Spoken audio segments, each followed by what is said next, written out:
John. What? Did you know women can live past 40 without using evil magic? Nah, I don't believe it.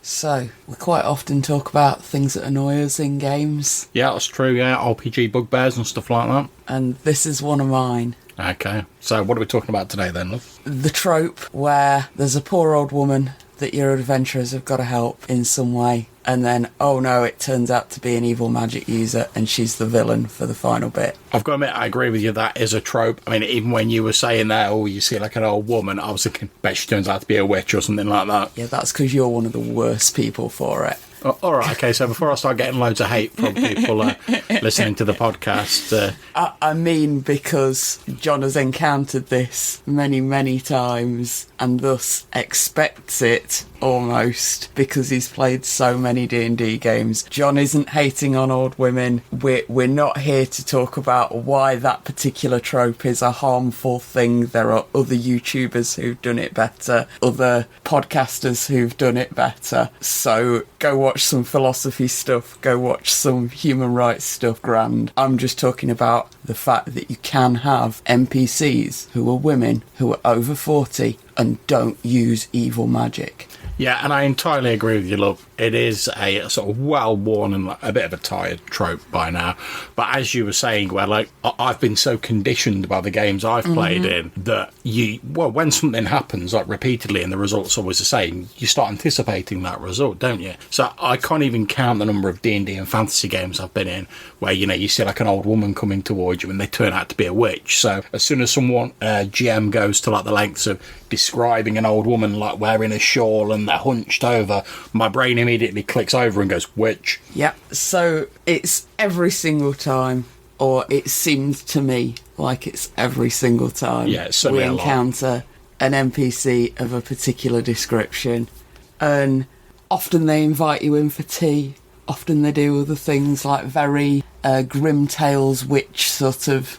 Yeah, I was going to say, it's that whole, like, Hansel and Gretel, like, thing, isn't it? Where the witch seems friendly originally, invites you in, and then they're trying to get you in the cooking pot later on. Now, the one author that I can think of that really undoes this trope as much as he possibly can is Terry Pratchett. If you've listened before, you know I love Terry Pratchett. Pratchett's witches, I don't think he has any old hag witches who are also bad people. Yeah, the Witches books are quality as well. He also has another fantastic older female character in Sybil Ramkin Vimes, Lady Sybil. Yeah, she is pretty cool. She's not even a magic user. She's just very well educated for her time and has the power of really, really shitloads of money. And she has quite a sort of forceful personality, if I remember correctly, but it's been ages since I've read the books. That's what I'm getting at. She's got a really interesting character. Yeah. Because she's the opposite of the stereotype that Vimes expects when he knocks on that door in the first book where he encounters her, which I think is Guards. Yeah, I say it's Guards, I think. He knocks on the door expecting a frumpy woman in a chintzy dress. And instead, Lady Sybil comes from round the back of the house in a set of wellies and leather, dragon-proof, dragon-keeping gear. Oh, that's right, 'cause she looks after dragons. Covered in and acid, and tells him to come and help her assist in mating dragons. Yeah, which, to be honest, I don't know, but I would gather it's probably pretty hazardous. Indeed. Certainly messy. There's a point later on where she defends her household with an axe that she takes from the wall. Yeah. There's various other great moments that this character gets. And it's very rare to see a character of that particular group doing that sort of stuff.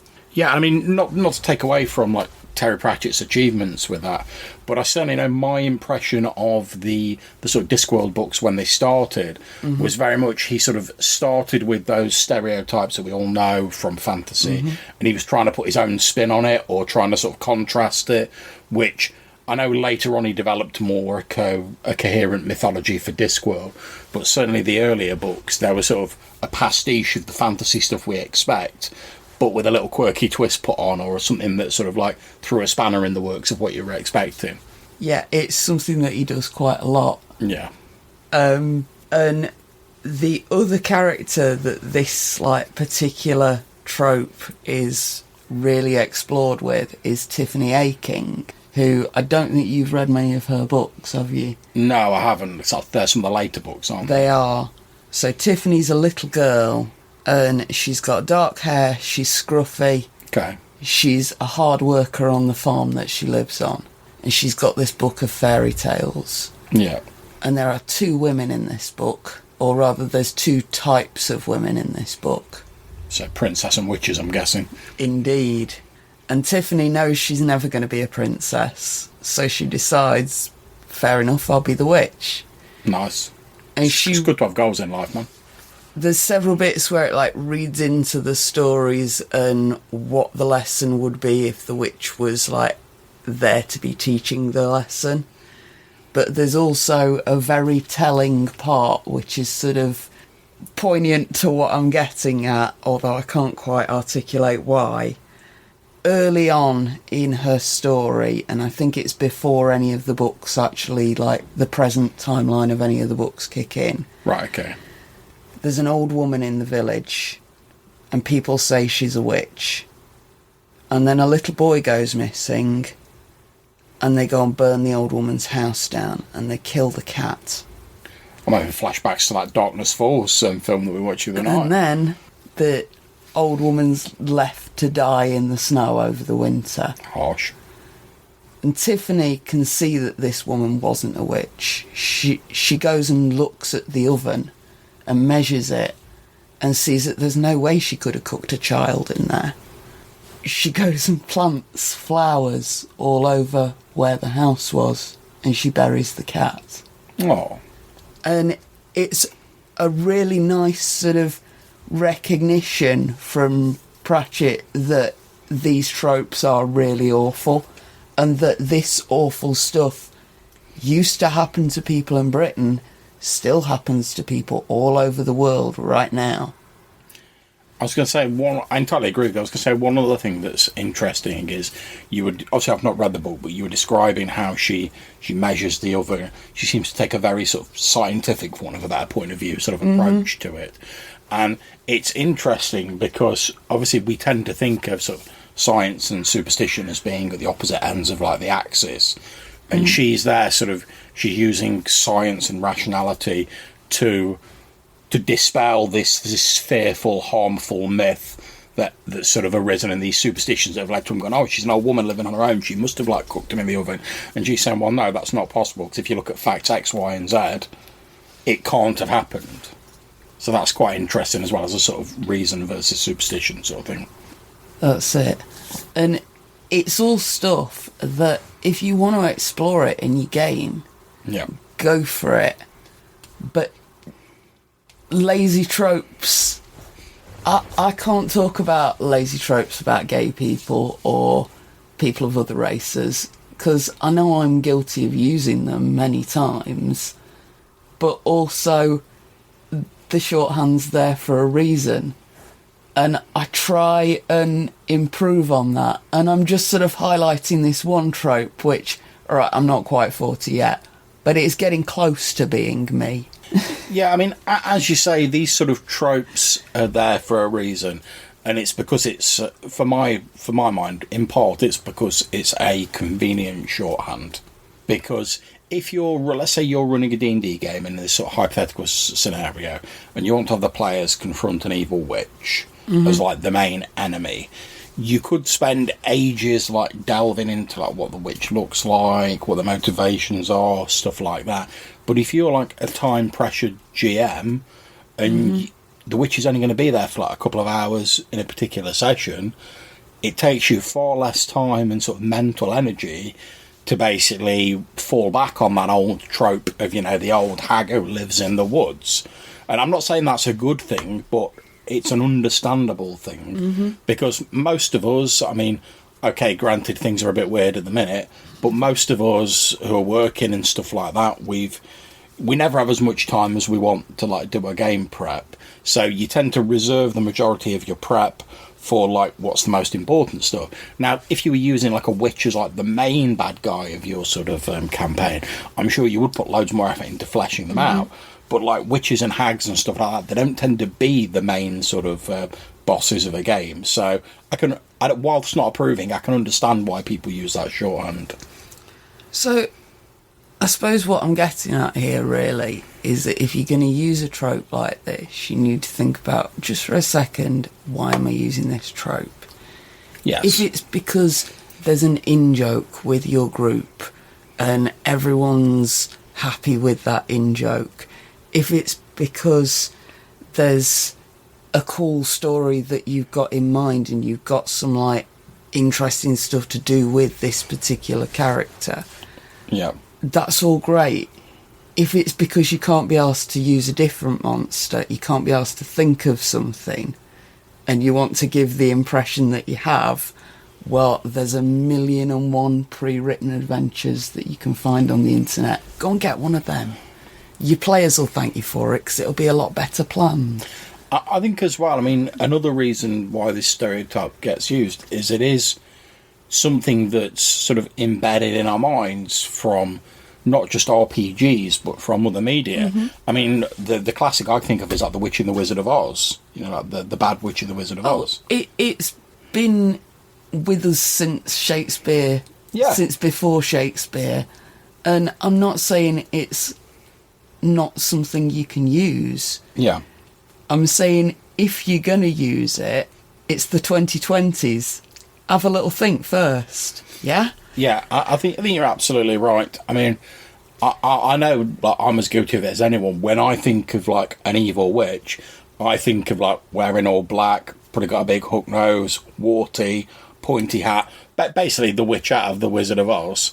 Or like you said, like the witch, the mad sisters out of the weird sisters, sorry, out of Macbeth.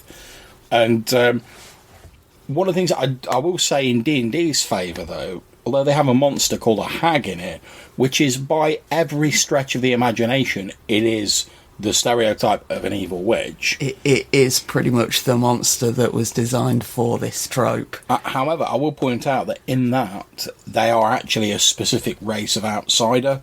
They're effectively like a demon, for want of a better term. So they're not just like an old woman. Okay, yeah, they look a bit like an old woman, but they are a specific form of outsider. They're not just an old woman. So I can see how they've tried to sort of distance it from the sort of stereotype. But by the same token, if you present me with like a monster that's an old woman who's throwing around evil spells and curses, I'm probably not going to take in the fact that it's a specific race of outsider. I'm going to hear your description of an old woman and think, oh yeah, it's a witch, and respond appropriately. But is there anything in there that says specifically it has to do the whole gingerbread routine for the hag? No, there isn't really. And again, I think that comes down to it's this convenient shorthand, isn't it? Because if you put a witch or a hag or whatever into a game, people expect them to behave in a certain way. Especially if you're running like D&D, which is based on sort of like, it's like fantasy trope-a-rama in D&D, basically. And is there anything specifically in it that says it has to look like an old woman? No, there isn't. The default description of a hag is that they all look like old women. Right. Okay. However, most of the time, they shouldn't really be presenting themselves like that, because most of them have like mad like disguise powers, and it's like if you want to get in and sow discord and discontent, which is what they're normally sort of doing, and put curses on and whatever, then rocking up looking like everyone's stereotypical idea of an evil witch is probably not the way to go. That'd be like everyone who wanted to like rob somewhere rocking up in a stripy vest with like a domino mask on and a swag bag. I will point out that there are a number of sort of people who've tried to sort of like push something different in RPGs to do with witches, and I actually have one here. It's a book for old school essentials called The Craft of the Wise, The Pagan Witch Tradition, and this was written by Timothy S. Brannan, and he has wrote an absolute shed load of stuff for various versions of D&D, all about different witches. And basically they provide them as a class, because at one point in time they were a class in D&D. They go into like the different types of spells, monsters associated with them, so like fairy tale creatures and stuff like that. and it talks a little bit about the sort of like the pagan tradition in this case, but he's done other sort of witch books that talk about other types of like traditions. And this is really great stuff, because even if you're not going to use the full class, there's a lot in here that you can use to just sort of broaden your horizons a little bit and sort of get away from that sort of slightly lazy stereotype. And I mean, I'm hoping to have a hag in my old school essential games in the future, as we were talking about when you were sort of preparing your notes for this. And I'm certainly hoping to use Craft of the Wise and some other stuff to not completely break with the idea, because it is going to be a hag, there's going to be curses going on, but to maybe make it a bit more well-rounded and a bit more, well, interesting, basically, because I think the worst thing and the most deceptive thing about these stereotypes is, yeah, it's easy to go wicked old witch, pointy hat, etc., and the players can jump on board with that, but if that's all there is, it's just not very interesting. You defeat the witch, you immediately forget about it, you move on to the next encounter, and it's not going to stick in your mind. Whereas if you have maybe some leanings towards that trope, but you diversify and you sort of expand it, the actual encounter's going to result in being a lot more interesting, and people are going to remember it more. So, solutions to these problems. Yeah. The first problem is the players jumping on every old woman because they assume it's going to be a witch. Players, trust your GMs a bit. Give them a chance. Maybe they've got something else for you. I would also say as well, from the point of view of the GM, just don't have every old woman in your game be a witch.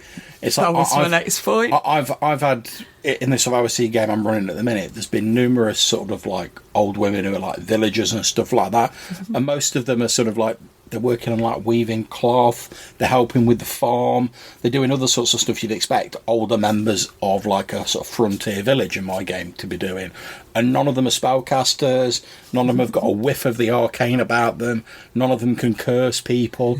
Now, I'm not to say, because it's quite a sort of superstitious sort of like colonial era sort of vibe in my game, I'm not to say there won't be points where like people might be looking at old women and going like, oh, did you see the way she looked at your cow and now the milk's dried up or whatever, but I can't think of any of the NPCs that are sort of old women in my game at the minute who have like any sort of magical powers whatsoever. The nearest we've got is in the player's home village. There is an old woman who like knows a bit about herbs.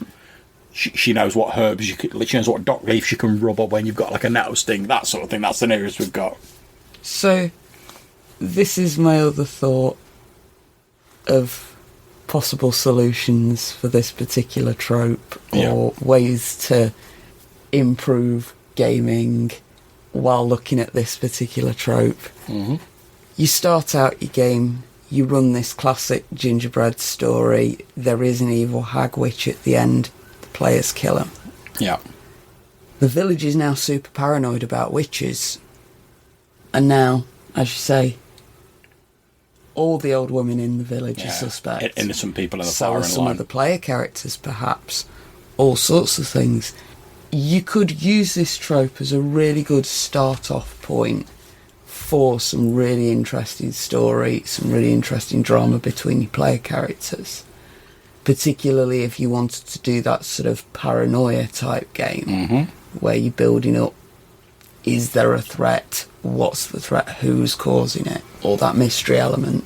Yeah, and I mean, another sort of plot element that I've used in a past game and is probably going to get used again, although slight variations, obviously, in my current campaign, is the idea of witch hunters. Mm-hmm. And I used this in my previous Middlelands game, where they were trying to track down this witch. They had this witch hunter who sincerely believed that he was doing the right thing, and he was going to track down this evil witch. Obviously, it wasn't an actual witch, it was just some young woman. The players managed to convince the witch hunter that they weren't a witch. Later sort of formed like a sort of slightly rocky alliance with this guy, because they were like, oh, right, maybe we can point him at like the real bad things, rather than just like women who happen to be in the wrong place at the wrong time. And this is definitely something I want to use in my game in the future, because I think another way you can sort of highlight this trope is you can have sort of people who are almost like caricatures of the original trope. So you've got the witch hunter who are like, oh, every time like a woman can like read or looks wrong at something or whatever, they're like, oh, must be a witch. And if you sort of play that up and make it obvious how like despicable they are and how sort of violent and horrible they are, then as a player you're not going to want to be that guy. Oh yeah, witch hunters make far more horrible villains than witches. Yeah. If only because they're backed by the state, usually. And also it's an interesting sort of flip reverse on it, because you player characters in sort of D&D games and whatever, you are ostensibly the good guys. You go out and you fight the monsters which harm civilization, which harm normal people. And ostensibly, witch hunters should be doing the same. They're going out and getting evil practitioners of the arcane and killing them to protect normal people. However, as we know, often they just target anyone they don't really like.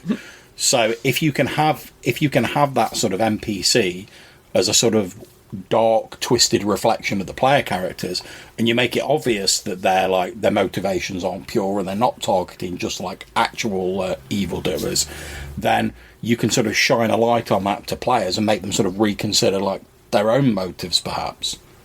Yep. So, I think I'm all ranted out about the hag, curse your sudden but inevitable betrayal trope. Well, yeah, I think we will wrap up here. So, if you're listening to this, we hope you've enjoyed it. If you've got anything you want to say about this, if you want to just have a chat in general, maybe suggest some ideas that you'd like to see in future episodes, then you can leave us a voicemail message using SpeakPipe. There'll be a link in the description of this episode. Or you can send us an email to rddrpgpodcast@gmail.com. Until we speak to you again, take care, stay safe, and whenever you're playing, have fun. Bye.